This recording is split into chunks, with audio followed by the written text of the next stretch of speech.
Welcome to Identified, Unidentified, a safe space for us to have intelligent dialogue about the unusual and unexplained. Now, on the last episode, we talked about how on June 25th, the Pentagon was supposed to release a report to Congress detailing UAPs, which again is unidentified aerial phenomena.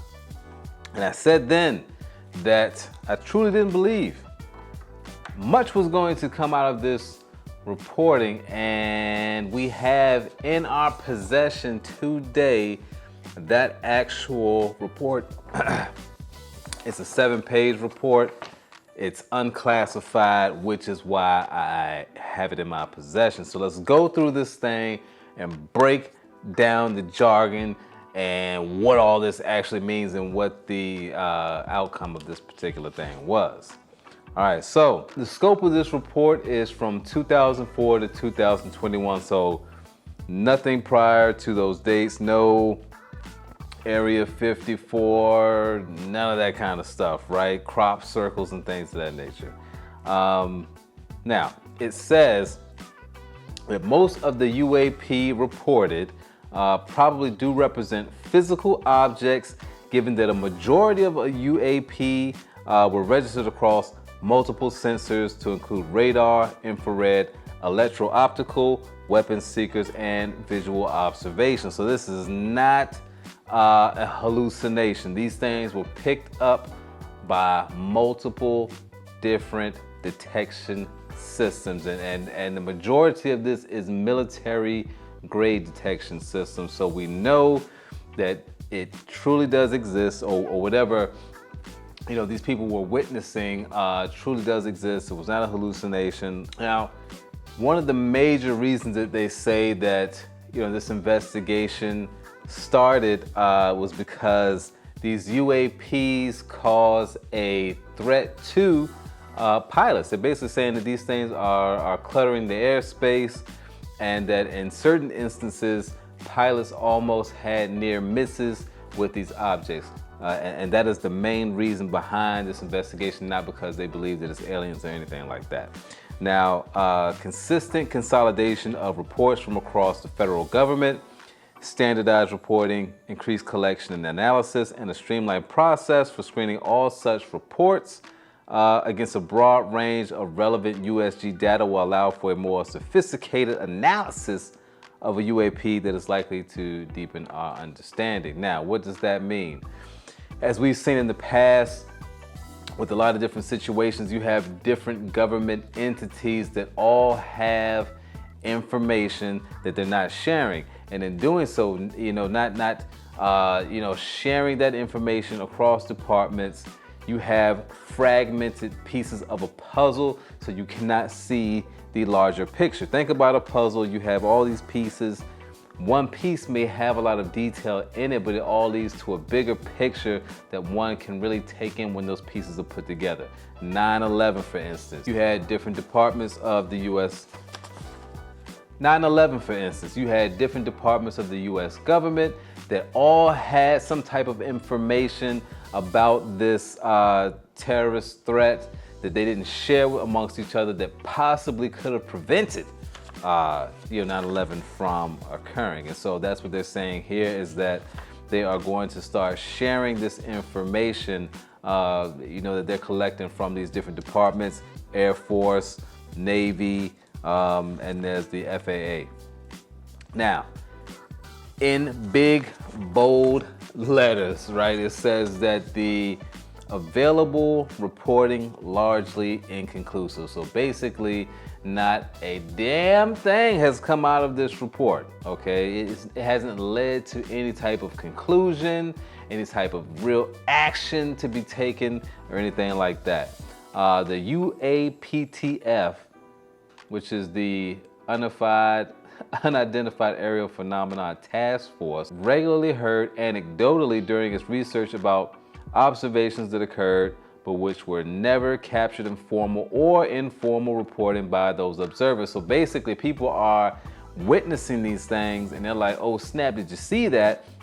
but nobody's actually documenting any of this. It wasn't written down, and it goes on to say why that occurred, and I'll get to that in 1 second. Now, there was 144 total UAPs that this was based on, and out of that 144, 80 of those reports involved observations with multiple sensors. So we know that 80 of these concretely were real, and out of that 144, only one was actually identified, which turned out to be a balloon. Now, here is the portion that is vital, okay? And this is something that I basically talked about in my last video, and this is highlighted in the report, letting you know, hey, this might be important, okay? And this is under UAP collection challenges. That says sociocultural stigmas and sensor limitations remain obstacles to collecting data on UAP, okay? So, narratives, here it goes. Narratives from aviators in the operational community and analysts from the military and IC describe disparagement associated with observing UAP, reporting it, or attempting to discuss it with colleagues. Although the effects of these stigmas have lessened as senior members of the scientific, policy, military, and intelligence communities engage on the topic seriously in public, reputational risk, listen to that, reputational risk may keep many observers silent, complicating scientific pursuit of the topic. So basically, people are frightened to come out and talk about these things because they think people are gonna say that they're crazy. This is exactly what we talked about in the last video. That's what's holding people back from reporting these things, because of how they feel they'll be looked at by their colleagues, especially if you're in the military or any type of government agency where you're supposed to be taken serious on a routine basis. It frightens them to come out and say, hey, I saw a UAP, because of how they think others may look at them, right? Just like in the story that I told, when I opened up my last video, when me and my friend, my best friend, saw this UAP, we made a pact at that moment to never discuss it with anybody because we felt we may be ostracized. Now, it also goes on to say, from a technical perspective, that the technology we have is limited in tracking these UAPs, and that is also hindering us from being able to research these things further.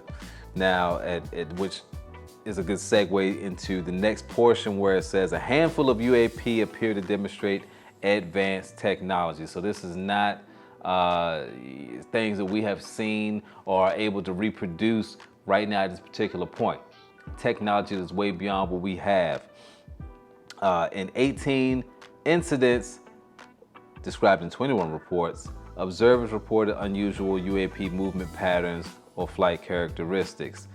Some of them remained stationary in winds aloft, moved against the wind, maneuver abruptly, or move at considerable speed without discernible means of propulsion. In a small number of cases, military aircraft systems process radio frequency energy associated with UAP sightings. So these things are able to stand still against the force of wind, or able to maneuver in ways that aircraft we have now is unable to replicate. Okay. Now, all of the UAPs went into one of 5 categories, which is airborne clutter, natural atmospheric phenomena, which is, like ice crystals, moisture, thermal fluctuation, USG or industrial development programs. Let's pause right there for a second and define that. USG or industry development programs, which it says some UAP observations can be attributable to developments and classified programs by U.S. entities. We were unable to confirm, however, that these systems accounted for any of the UAPs reported. So basically saying that some of these possibly could have been some type of U.S. technology that, again, was classified, so it was not discussed between these different government agencies, and they see it and they think it's something else, but it says they're unable to confirm that, which means that they do not belong to us. The fourth category is foreign adversary systems, and then the fifth is other. Now, according to the reporting, the majority of these 143 that could not be identified went into the other category. Okay, so we still don't know what they are, where they come from, anything like that. We haven't been able to confirm that this is something coming from China or Russia or anybody like that. We still have no clue. Now, one of the things that's come out of this is they're going to start taking these things more seriously. They're going to start collecting this data. They're going to create artificial intelligence that analyzes the data and looks for any type of trends that can link these things together. They're going to increase the communication between different government agencies and come up with one uniform brand of reporting to house all of this data. Here we are. People are starting to believe. They know they can't ignore these things any further, any longer, okay? Before we know it, ET will be knocking on the door. Hello. So again, man, not much really came out of this. Besides, the only positive thing I will say is that now they're going to put money, time, and effort into researching these things, and possibly down the line, and when I say down the line, I mean far down the line, maybe they'll discuss with the public these findings and say, hey, there's life out there, outside of this earth. Because I mean, at the end of the day, if we're not trying to look into that, what is the purpose of it? For me, I don't really care. If it's a drone or something like that, that really doesn't pique my interest at all. I am more interested in whether or not we've been visited by somebody from a different planet, different solar system, different galaxy, something like that, and removing the stigmas of having these beliefs. Like I said, and I say it was it was the only highlighted section of the report. People are not coming forward with this data or with their recollections because they fear that they'll be ostracized or, kicked out of their jobs or whatever. And that's what's holding us back. All right, man, so make sure that you like this video, subscribe, hit that notification bell for more videos. We got a lot of different topics to discuss. We're going to continue further, with the alien subject, but we have a lot of different things we're going to be bringing to the table. And if you have some unidentified or some identified, unidentified topics that you would like to discuss, please shoot them to me and we'll get these things going. We're going to have some live streams happening as well down the line once we get the subscriber level up, where you will be able to call in and discuss these things with your boy and make the public more aware. All right? We'll see y'all in the next go round, man. Until then, take me to your leader.